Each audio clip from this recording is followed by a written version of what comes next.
안녕하세요. 귀로 듣고 읽어주는 오늘의 인물입니다. 오늘은 한국 현대 정치사에서 진보와 민주 진영의 대표적인 전략가이자 행정가로 평가를 받았던 정치인 이해찬에 대해 알려드리겠습니다. 현재 이해찬 전 국무총리는 베트남 해외 출장 중 별세하였고 1월 27일 오전 국내로 시신이 운구되었습니다. 향년 73세로 지난 23일 쓰러져 현지 병원으로 긴급 이송된 지 이틀 만에 사망하였습니다.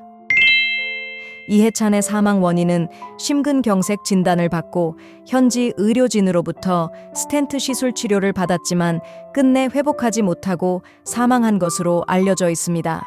이해찬의 건강이 위급하다는 것을 알고 이재명 대통령은 정무특별보좌관인 조정식 의원을 현지로 급하게 보내 한국 이송 방안 등을 찾았으나 끝내 의식을 회복하지 못하고 별세하여 큰 안타까움을 불렀습니다.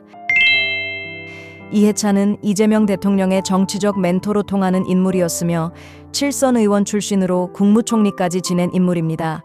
2025년 10월 민주평통 수석부의장으로 임명되었고 항상 민주당이 중대한 국면을 맞이할 때마다 중심적인 역할을 해왔다고 볼 수 있습니다. 오늘은 이해찬이 살아온 길에 대해 차근차근 되짚어보는 시간을 갖도록 하겠습니다. 이해찬은 1952년생으로 향년 73세입니다. 충청남도 청양에서 태어났으며 부친이 면장 출신이라 비교적 유복한 유년 시절을 보냈다고 합니다.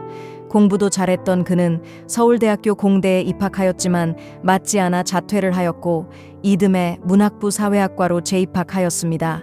대학 시절부터 그는 민주화 운동과 사회 변화의 흐름 속에서 정치적 감수성을 형성하게 되었습니다. 이해찬은 학생운동도 꾸준히 했습니다. 유신 정권을 계기로 학생운동을 열심히 하다 투옥되어 1년간 복역하기도 하였고 이렇게 민주주의의 현장에서 꾸준히 목소리를 내어온 인물입니다.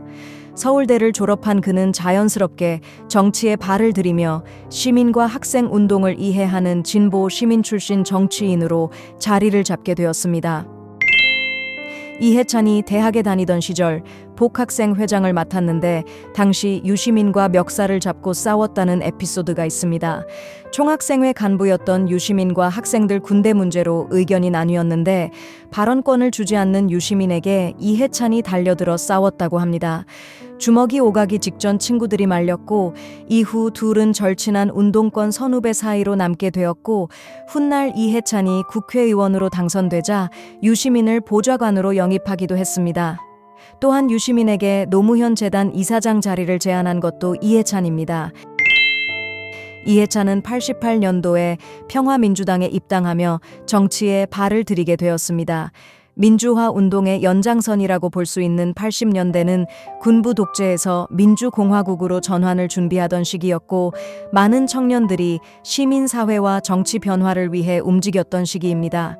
13대 총선에서 서울 관악구 국회의원으로 당선되었고 이후 이곳에서 내리 5선을 지냈으며 이후 세종시로 지역구를 옮겨 20대까지 7선의 기록을 세운 인물입니다. 이해찬은 노무현을 지지했는데 참여정부 출범 이후 열린 우리당을 창당하는데 큰 역할을 하였고 노무현 전 대통령의 측근이 되었습니다. 국무총리 시절 국회 질의에서 야당 측과 싸움을 마다하지 않을 정도로의 파이터 기질을 발휘하기도 했으며 질의 수준이 너무 이하였다는 등의 비난 발언을 하기도 했습니다. 하지만 이해찬은 역대 모든 정부와 계파를 불문하고 두루두루 존경을 받던 당내 원로이자 민주당 역사의 산증인이라고 볼 수 있습니다. 김대중, 노무현, 문재인, 이재명 등 80년대 민주화 이후 4차례 민주정부 탄생의 역사에는 이해찬이라는 이름이 늘 핵심적으로 언급이 되었고 항상 맡은 바 역할을 잘 수행했던 독보적인 인물이었습니다. 대통령을 무려 3명이나 배출하여 킹메이커라는 별명도 얻었습니다. 이해찬은 20년도에 당대표 임기를 모두 마치며 32년간의 정치인 생활을 마무리 지었습니다. 정계를 떠나 비정부 기구인 동부가 평화경제협회 이사장으로 취임하였습니다. 하지만 민주당과의 인연은 쭉 이어져 왔으므로 24년도에는 더불어민주연합 상임선대위원장도 겸직하게 되었습니다. 이후 22대 총선에서 민주당은 175석을 획득하며 대승을 거두어 선거의 제왕 면모를 발휘했습니다.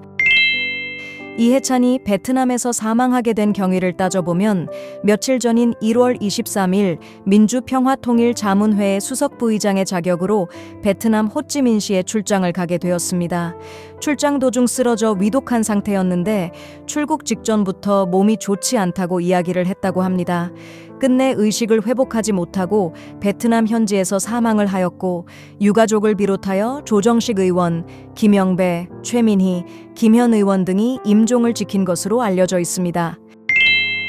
이해찬의 삶은 한국 민주주의와 진보적 정책 실현에 큰 족적을 남겼다고 볼 수 있습니다. 그는 민주화 운동 세대로 출발하여 국회의원, 장관, 총리, 당대표까지 정치 권력의 거의 모든 단계를 직접 경험한 인물입니다. 이 과정에서 이해찬은 늘 정책형 정치인, 그리고 당을 관리하고 선거를 설계하는 전략가의 위치에 서 있었습니다. 말 한마디, 행동 하나하나가 큰 이슈를 불러올 만큼 그는 정치의 중심부에 서 있었다 해도 과언이 아닙니다. 한국 민주주의의 굴곡을 온몸으로 통과해온 한 사람의 인생 기록을 다시 되돌아보는 계기가 되었으면 합니다. 삼가고인의 명복을 빕니다. 오늘도 시청해주셔서 감사합니다.